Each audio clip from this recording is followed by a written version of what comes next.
So, Star Wars: The Force Awakens has been released, and so let me start by saying this: that my expectations for this film were very high, because, like, first of all, let me just say I was not like a big fan of the previous trilogy because I did not grow up watching those movies, but the thing that this one, The Force Awakens, the hype that I went throughout these 2 years since it was announced, like people were like, The Force Awakens is coming up. It's a big movie. It's literally the biggest film of the year, and that made my expectations high.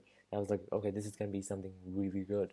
So that pretty much meant that I'm gonna go into this film with a lot of expectations that this is gonna be a fantastic film, and well, let me just say that this is this met my expectations. As a matter of fact, this film actually exceeded my expectations. I did not expect a science fiction film to be this good because it was very good, and this film has made me like want to revisit the previous trilogy. So yeah, that's a great thing. So let me just say this that I've seen like a bit of the prequels. I don't know why it had to be the prequels, but just the parts that I saw are horrifically bad. They were so bad. I know that some people actually like the prequels, but still, I mean, for me, and to be honest, for quite a lot of people, they were the worst things ever. They were so bad. They were so bad. But thankfully, The Force Awakens is nothing near to the prequels, the episode 1, 2, and 3. That's what I'm talking about. It's so good, and I think like for me, um, I mean, since I haven't seen the first trilogy, but I know some things, and I think like people are gonna rank The Empire Strikes Back and first, and then The Force Awakens. That's what I've been seeing. People are thinking that it's as great as the previous ones. So this is the number two, and one of the things that I've been seeing online is the fact that the Force Awakens, people are saying that Force Awakens has a lot of similarities to The New Hope, which was the first one, episode 4. Now, going into this film, like, I actually saw a lot of, like, things, a lot of fan theories, and I think everything, like, a lot of people, and like that, like, Rey could be the daughter of Han and Leia, and these kind of things. I've heard a lot of fan theories, but still, somehow, the whole thing was just like very new to me. And when I went in the theater, when I sat down, and when like the opening crawl came in, and the everything, the text, they kind of like started to like inform me, and it did not feel like that the fact that I missed the trilogy, the original trilogy, it didn't feel like it's gonna affect me.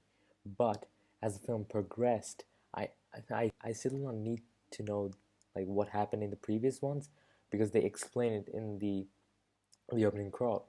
But other than that, it was incredible because everything. I mean, every second, every frame is, I mean, something's happening there, and it was just an incredible experience, and especially in 3D, it was mind blowing. And I think J.J. Abrams does an incredible job because I saw the, like the Star Trek movies. I mean, I saw the Star Trek Into Darkness in IMAX 3D, and it was incredible. And I must say, this is as great as that one. This will start to make things right. Is the first line spoken in Star Wars: The Force Awakens. This is not really a spoiler, but just saying. So this is referring to a star map that uncovers the whereabouts of Luke Skywalker, and it seems that in the past events of the past 30 years, since the Return of the Jedi, he has been very much missed because he's been missing. So basically, in the time that, from the 30 years that has passed since Return of the Jedi, since he went missing, the Empire was replaced by the First Order, a new organization which has like new TIE fighters and stormtrooper armors. Like no matter what you are, even if you haven't been a fan or follower of the previous Star Wars films, you know what a stormtrooper is, you know who Darth Vader is because there's such iconic characters. Now, speaking of characters, this film had some incredible characters, really relatable characters, and so basically our two leads, Rey and Finn, were just incredible. Rey is very decisive and very much independently minded. She is a scavenger on the planet Jakku, and I think her I think Daisy Ridley did an excellent job portraying the character. She's incredible. I think she's one of the best actresses working. Actually, I this is actually her first feature film, and I'm like, okay, this has to be your first, but this is not your last because you're so good. And I'm pretty much guessing, like, since this film was just out just recently, so I'm pretty much guessing that she's going to be getting more and more and more movie offers as time goes by, because she deserves it, because she's a really really good actress. So next is Finn. Now Finn is played by John Boyega, and um, a lot of people were like giving racist comments during the first teaser trailer. That basically the first shot was like him getting up in this stormtrooper outfit. And a lot of people were giving racist comments that like why a stormtrooper has to be black.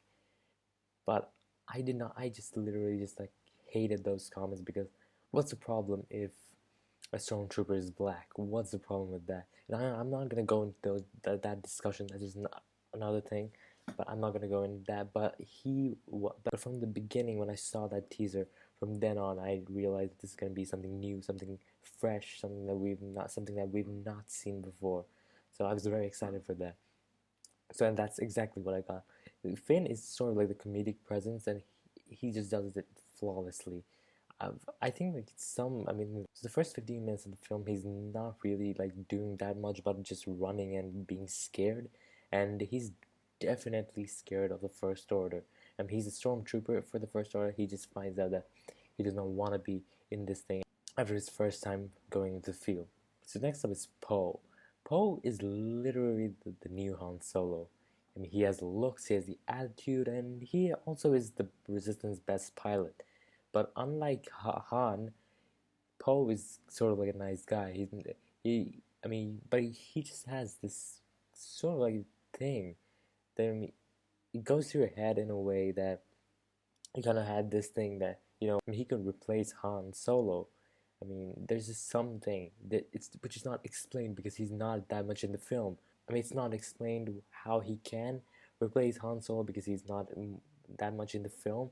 I wish he had more screen time because he was just excellent. And I mean, I wish they did explain that because it was quite necessary. I think it was really good. So, so Poe Dameron, Oscar Isaac, excellent. I want to see more of him.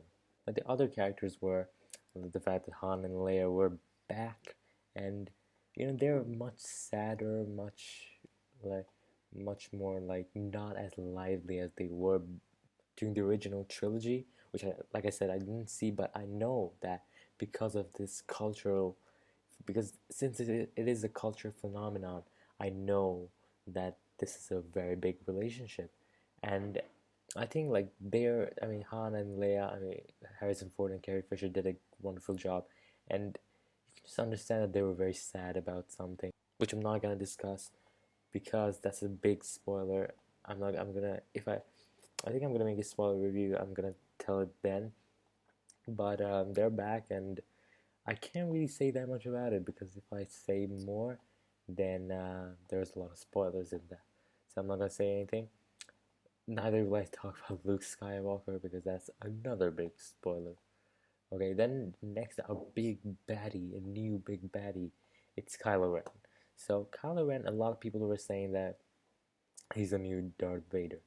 But to be honest, like the thing about Darth Vader was that like you cannot really relate to him. I mean, you cannot relate why he was doing what he was doing. Whereas, like in Kylo Ren's thing, you can really relate to him. You can really understand why he's doing what he's doing, why he's a bad guy. And like I said, again, a big spoiler. I can't say anything beyond that because it's gonna give out massive plot points. But other than that, his character was incredible. I thought his voice was menacing, and his voice was pretty much like Darth Vader and Bane had a baby, and he would sound like Kylo Ren because it was incredible when he wore that mask. And one of the best parts about Kylo Ren, what I thought was that made him so relatable. Basically, when he got pissed off, Basically, he took out his crossguard lightsaber and he just destroyed the entire room he was in. And that kind of like signifies rage, because we, when we get angry, we just like want to break something or like that, and that kind of makes you relate. That kind of makes it relatable, and you kind of like have this like mutual understanding. But you have a mutual understanding with Kylo Ren, and that's a big plus for me. So Kylo Ren, fantastic villain. I loved him.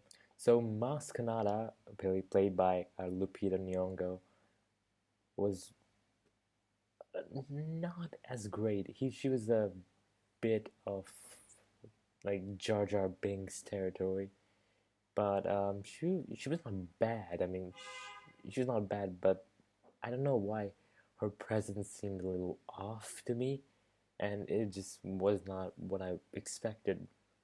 And Supreme Leader Snoke, played by Andy Serkis, was, I have no clue like why he's doing what he's doing. I'm pretty much sure that they can explain it in the sequels, like episode 8 and 9.